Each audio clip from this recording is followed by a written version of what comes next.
मिट्टी और जानवर के कुएं में गए हैं? ये कुएं जैसा नहीं था, मैं समझा नहीं पाऊंगा इसे। और और इसमें से बहुत गर्मी और बदबू बाहर रही थी, ऐसा जैसे न्यूयॉर्क सिटी के गटर खुल गए हों। वहाँ वो बहुत अजीब सा, बहुत अजीब। और जब मैं आगे गया तो वहाँ मुझे याद है, आगे शैतान मिला। उसने कहा मैं तुम्हारा बाप था। वो डिमोनिक टंग्स में बोल रहा था कि मैं तुम्हारा बाप था, मैंने तुम्हें सब कुछ दिया जो चाहिए था, मैंने तुम्हारी केयर की, मैंने तुम्हें आशीष दी, मैंने तुम्हें प्रोटेक्शन दी, मैंने तुम्हारे लिए लोगों को मारा है, तुम्हारे लिए सब कुछ किया, तुम्हें पावर दी, तुम्हें तुम्हारा नाम बनाया इस साम्राज्य में। जो तुम्हारे विरोध में उठे उन्हें मार दिया, क्योंकि मैं तुम्हारा इस्तेमाल करने वाला था अपने राज्य को लाने के लिए पृथ्वी पर। और तुम मुझे छोड़ना चाहते हो, मुझसे धोखा करना चाहते हो। और ये सब डिमोनिक टंग्स में हो रही थी, और मैं भी उससे दुष्टात्माओं की अन्य भाषा में बराबर बोल रहा था। मैंने कहा नहीं, मैं छोड़ूंगा नहीं, मैं बस कंफ्यूज हूँ, मुझे समझ नहीं आ रहा हो क्या रहा है। उसने कहा नहीं, मुझे मालूम है तुम क्या करोगे, तुम मेरे धर्म को एक्सपोज करोगे कि मैं कौन हूँ और मेरे आत्मिक संसार में कैसे काम करता हूँ। मैंने तुम्हें वो चीजें बताई हैं जो किसी को नहीं बताई, क्योंकि मैं तुम पे भरोसा करता था कि तुम मेरे राज्य को आगे बढ़ाओगे, क्योंकि मैं और तुम्हारा इस्तेमाल करना चाहता था बड़े पैमाने पर। और कंफ्यूज होकर उसने मेरी मेरी गर्दन पकड़नी चाहिए, और जैसे ही मुझे मारने के लिए उसने गर्दन पकड़नी चाहिए, एक क्रॉस मेरे हाथ में यीशु मसीह का आया। और न जाने 3-4 क्रॉस कैसे नर्क में आ गए जब मैंने ब्लू शॉर्ट्स और टी शर्ट पहन रखी थी। और जैसे ही मैंने वो क्रूस उसके ऊपर छुआया, वो ऐसे पिघल गया जैसे वो कोई बच्चा हो। वो एक बच्चे की तरह जमीन पर गिर पड़ा और उसमें कोई ताकत नहीं थी। और फिर मैंने उस मौके का फ़ायदा उठा करके भागना शुरू किया उस तरफ जिधर दरवाज़ा लग रहा था मुझे, या शायद वहाँ कोई मुझे दरवाज़ा दिखाई दे जाए। जो मेरी उम्मीद थी, वहाँ वहाँ आशा जो थी, वो ऐसी थी जैसे वहाँ किसी तरह की कोई आशा ही ना हो। वहाँ कभी ऐसा नहीं लगता कि आप बाहर आ पाएंगे। बस बस यही आपका द एंड है। जिस डर ने उस वक्त मुझे पकड़ रखा था, वो डर मैं समझा नहीं पाऊंगा, ऐसा डर मुझे कभी नहीं लगा। मैंने उस तरह की निराशा कभी महसूस ही नहीं की थी। ये बिल्कुल स्वर्ग का ऑपोजिट था। वो खुशी और आनंद का ऑपोजिट था, शांति का ऑपोजिट था, जीवन और उजाले का ऑपोजिट था। ये जगह तो अंधकार और तड़प की जगह थी। अगर अगर मैं यहाँ रहता हूँ तो मेरे परिवार मुझे कभी नहीं ढूंढ पाएगा कि मैं यहाँ हूँ। मेरी पत्नी, मेरी बेटी मुझे कैसे ढूंढ पाएंगे, कैसे देख पाएंगे अब।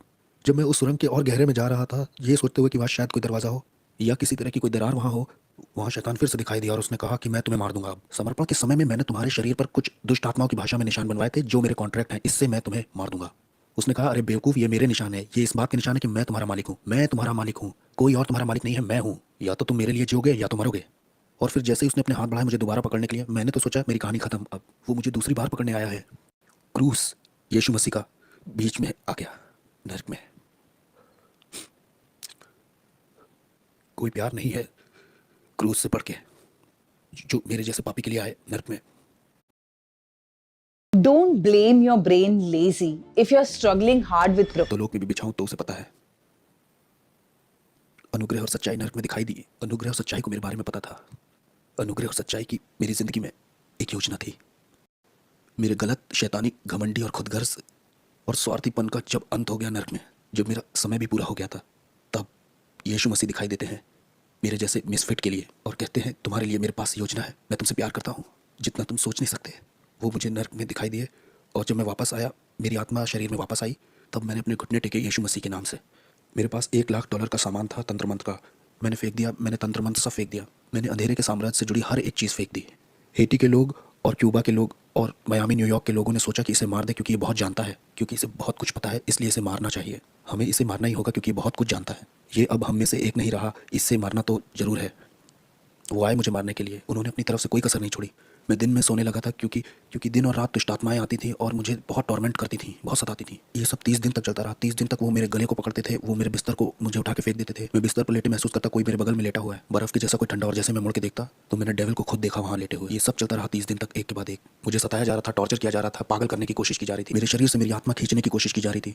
मैं रात में ऐसे डरता था जैसे रात में कभी नहीं डरा। 30 दिन तक मैं चिल्लाता रहा और मुझे प्रार्थना करना भी नहीं आता था, सिर्फ बोलता था जीसस जीसस जीसस। प्रार्थना आती नहीं थी तो वो बहन तो इस तरह से चर्च में प्रार्थना करती, लो वो भाई ऐसे प्रार्थना करता है। मैं सारी दुआओं को मिला जुला के करता था ताकि मैं अपनी ज़िंदगी के लिए लड़ सकूं।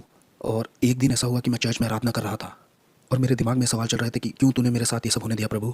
और उस दिन मैंने ये आवाज़ सुनी कि मैं देखना चाहता था कि तुम मुझसे कितना प्यार करते हो। और उसने कहा मैं देखना चाहता था तुम कितना भरोसा करते हो मुझ पे। और उस दिन के बाद से शैतान कभी आगे को मेरे पीछे नहीं पड़ा। मैं यीशु के लिए एक इवेंजलिस्ट बन गया।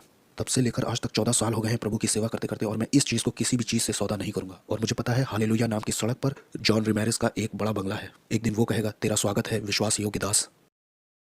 जिसके कान हो वो सुन ले और जिसकी आंखें हो वो देख ले।